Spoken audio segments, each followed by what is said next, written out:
I think the video did a really good job of explaining in chapter 3.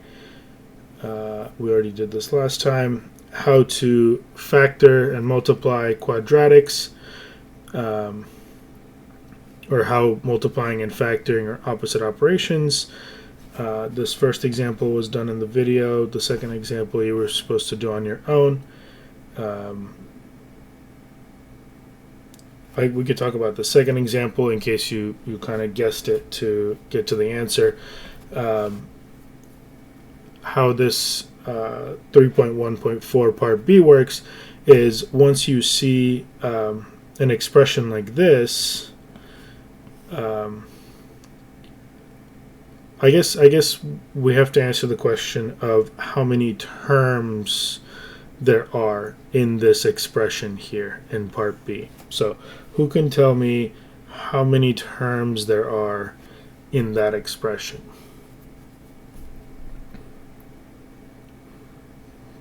Or I guess write in the chat how many terms you think there are in that expression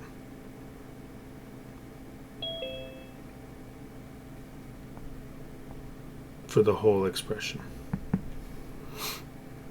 I need answers from everybody, or at least a few answers. Oops. How many terms?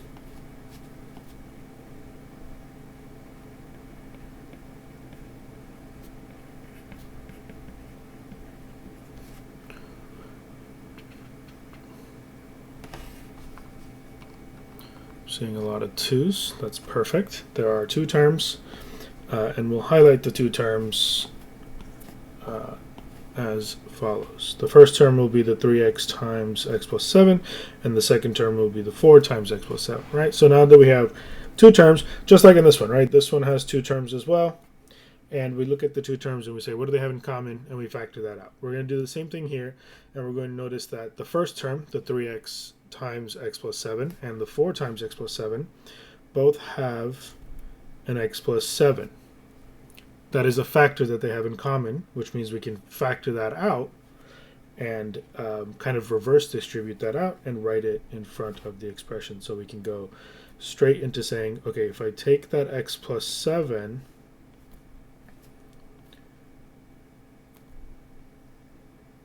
and I factor it out, then what's left in the rest of the expression? Well, when I take the x plus 7 out of this first term, I have a 3x left. When I take the x plus 7 out of the second term, I have a plus 4 left. Now the plus is important there, that it comes with 4. It's not just that we have 3x and 4.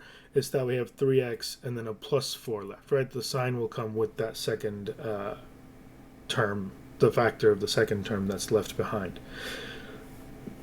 So that's how we factor this from this step. Now this is kind of like an in-between step that we're going to reach a lot of times when we're factoring quadratics. We're going to have two terms with a matching factor. So look out for that because that's going to appear a lot when we're doing these factoring problems. So that's how we factor from this step on. This is kind of like the halfway step, or the last step we do when we're factoring quadratics. The video had this multiplied out, showed you how to multiply that out, and then also showed you how to divide it. So hopefully you took notes on this during the video. Factor each of the following quadratic functions. Okay. I think this one was done in the video, so you should have notes on that one, the 3.1.6. We can work on this part B together right now. So, what is the first thing we do when we want to factor a quadratic like this? Feel free to speak up now for answering these questions. So what do we do first to factor these this type of equation? multiply the leading number with the end number. Good. We're going to just refer to these as A, B, and C just because um, we have a form, standard form, which is ax squared plus bx plus c. So whenever I say A, B, or C, I'm referring to those three numbers, right? Those are the coefficients of the quadratic term, the linear term, and the constant term at the end, right? So we have a in front of the x squared, b in front of the x, and then c by itself as a number. So if your quadratic expression is not in this order, you probably want to put it in that order because the questions can be written as like I don't know. We can have a question that says like f of x equals 3x plus 4 minus 10x squared, right? That's still a quadratic because there is an x squared term, but you'd wanna have that first. So you can manipulate these and move things around to put the negative 10x first, so that you have it in this standard order before you multiply this a and c together. Because a and c refer to specifically the numbers in front of the x squared and the isolated number by itself. So, Ivy, you said we're going to multiply the a and the c together. Yes. Okay, that's 2 times 1, which is 2. What do I do next? What do we do with that? We determine what adds up to 3 and what multiplies to 2, which we already found out, which is 2 and 1. Good. So multiplies to 2 and add to what? Sorry. Add to 3. Add to 3. So add to the middle number. So multiply to 2, which is the a times c. So this is the ac, and this is that's coming from the b.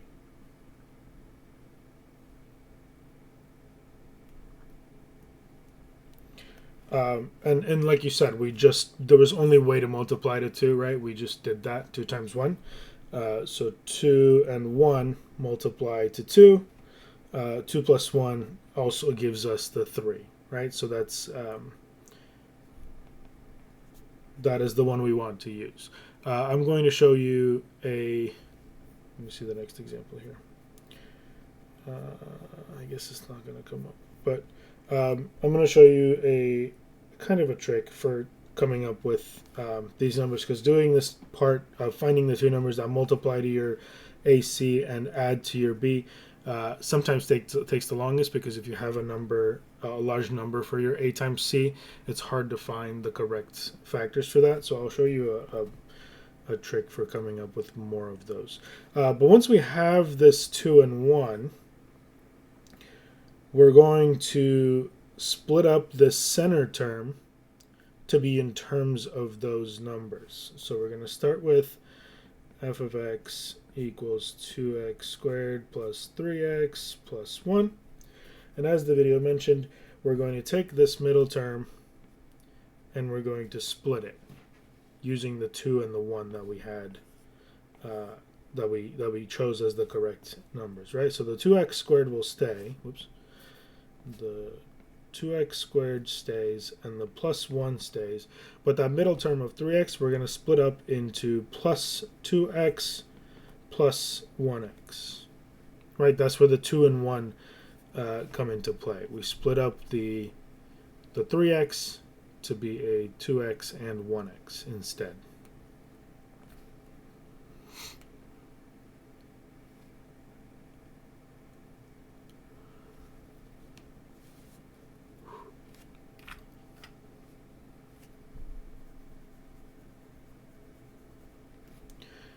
And then, what do we do? How do we continue with the factoring?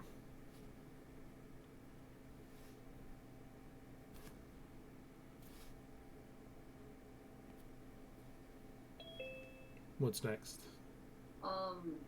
You factor out the 2 from. No, wait, you factor out the 2x from the first half of the equation, which is the 2x squared plus 2x. Okay, so we group these two together and these two together.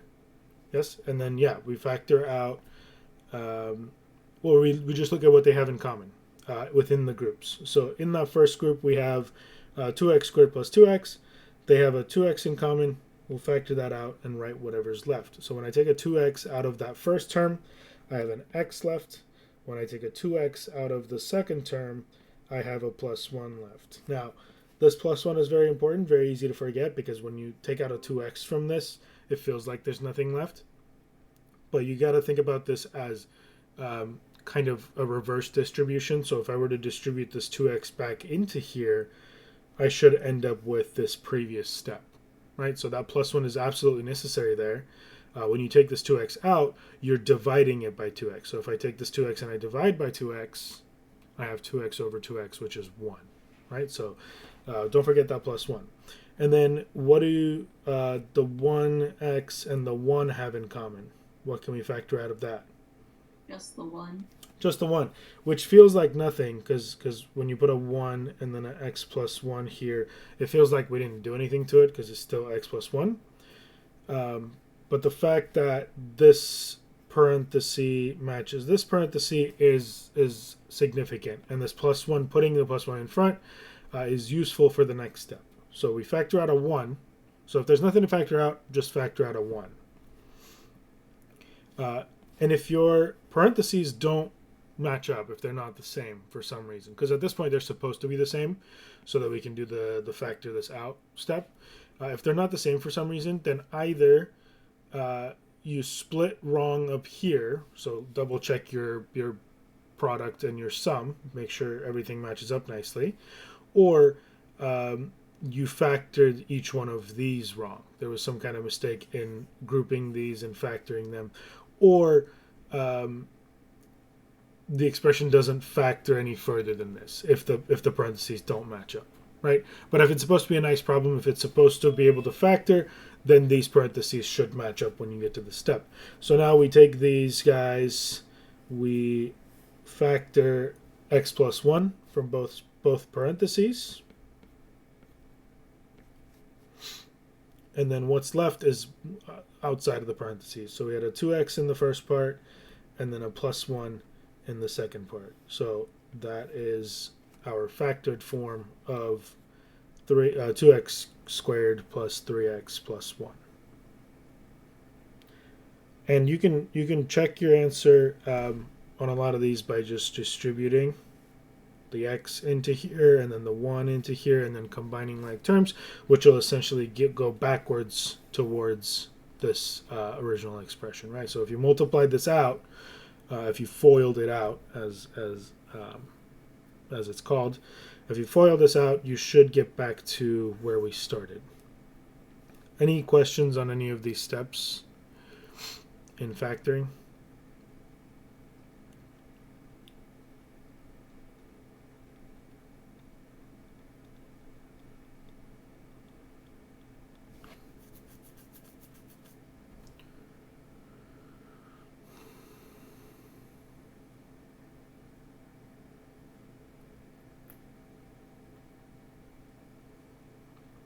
Okay.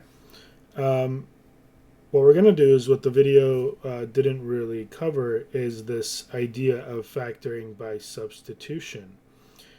As this paragraph says, sometimes non-quadratic expressions can be rewritten as a quadratic expression. So you see the examples on this page that are not quadratic expressions. We have a fourth degree expression there, and then this is a quadratic, but it's written in a way where it's more complicated than a quadratic. If you were to multiply these out and FOIL everything out, you would end up with a quadratic, but that's a waste of time when you have something that is in a quadratic form. So what do we mean by quadratic form? Remember our parent equation, ax squared, or not parent equation, but like the standard form, ax squared plus bx plus c. That x is a placeholder, right? The x is a variable. I could also replace all of these x's with whatever I want, right? I could do a little smiley face here, and then we'll have a little smiley face squared, and then b times a smiley face, and that's still a quadratic, right? So this is something that's in quadratic form. What we can do is if we recognize something to be in this form, where you have a a number times something squared, and then plus or minus a number times the same thing, and then plus or minus a constant here, we can always turn it into a quadratic and then factor it as if it was a quadratic. So the goal is to recognize what the smiley face is in each situation. It's not going to be a single variable in the specific factoring by substitution problem. It's going to be, it could be an expression. It could be something that already has a power on it. It could be a whole string of terms added together. But either way, we're going to look for something squared and then that same something in the next term. So if we look at the second one, I think it's easier to see that because you have all of the pieces there, right? This parenthesis squared is kind of like your x squared or your smiley face squared.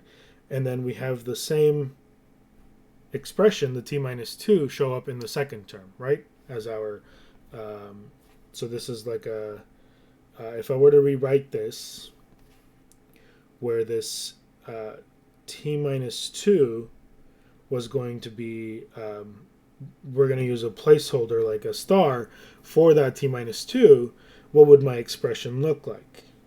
So if t minus 2 is equal to star, let's say we'll use that as a placeholder for our variable. You can use y or x here as well. It doesn't really matter. I'm just going to use star so that you know you can do this with anything. If that t minus 2, why did I choose the t minus 2? Because it's the one that is by itself in the second term, and then it's squared in the first term, right? So the square and the individual is important.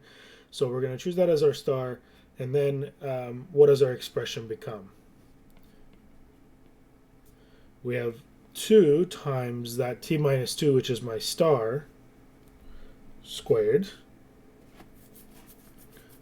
plus 3 times star, plus 1. And this just looks like a quadratic, right? This just looks like 2x squared plus 3x plus 1, which is the one we just did, right? We just did this one. 2x squared plus 3x plus 1 is the one we just factored here in part B. So that's the same thing there. So from there, we do the steps for factoring. So we do the AC method, which is we multiply the A and C together, we factor, we follow the steps, and we end up with, we already did this, so I'm not going to waste time doing it, but we ended up with x plus 1, 2x plus 1, but in this expression we don't have x's, we have stars, so we would have star plus 1, and then a 2 star plus 1. Right? Is that what we had? Yeah. Star plus 1 and 2 star plus 1. Right? I just wrote factor there, but you understand that the steps to factor that are the same steps we did on the last page. And then in the previous page we were done here because we were just trying to factor this thing. But we didn't start the problem with this 2 star squared expression, right? We started the problem with t's and these t minus 2's in our expression. So we need to end up back with the t variable. So how we're going to do that is we're going to start with, or we're going to stop. We're not going to stop here. Instead, we're going to reverse substitute. We're going to switch back to t's. So each star in your final factored expression is going to be a t minus 2. So we're going to replace this star with a t minus 2. And this star with a t minus 2, and then fill in everything around it. So the first expression will be a t minus 2 plus 1, and the second parenthesis will be 2 times t minus 2 plus 1.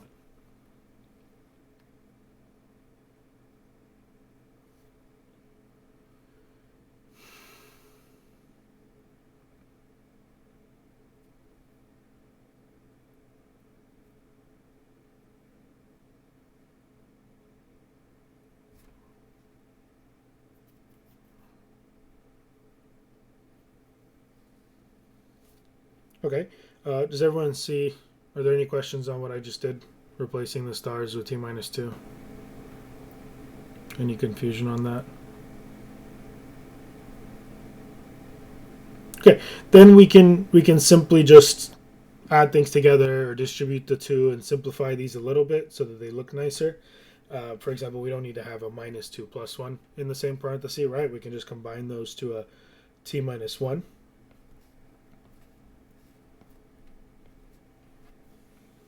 And then we can distribute this 2 into this parenthesis and then combine with this plus 1 afterwards to end up at 2 times t. We would have a minus 4, but then there's a plus 1, so it's going to be a minus 3 in the end. And that is where we can stop with that problem, because we factored this original expression into those two factors. There's no way to factor anymore because each of these is a linear factor, right? There's no more quadratics, there's no more squares. All of the t's have power 1, so this is fully factored now. So when you're doing substitution, in general terms, you're looking for the same structure as a standard quadratic, where you have a something squared plus b something plus c, where those somethings match up, right? We had stars in this case. You could use any other variable you want, just don't use the variable that already exists in the question. So we don't really want to say this is equal to t, because then you're going to confuse your t's, right? Just make sure you're switching variable to a different one. You can use a star, you can use a symbol, you can use whatever you want. Just make sure you're switching variables and using this center piece. So we specifically focus on this piece in the middle, the term next to the b, is what we want to switch variables using. Or we set that second smiley face next to the b equal to a single variable so that we have a quadratic, whatever that is. Okay? All right. I will let you work on part A in your groups, but there's something else we're going to do in groups today as well, which is why I want everyone's cameras on. Carmen, Vic, Guadalupe, Isaac, Huang, Stanley, Alan, Santos, if you're here, get your cameras on, please. Once we go to groups, you guys are going to actually produce something today for me. So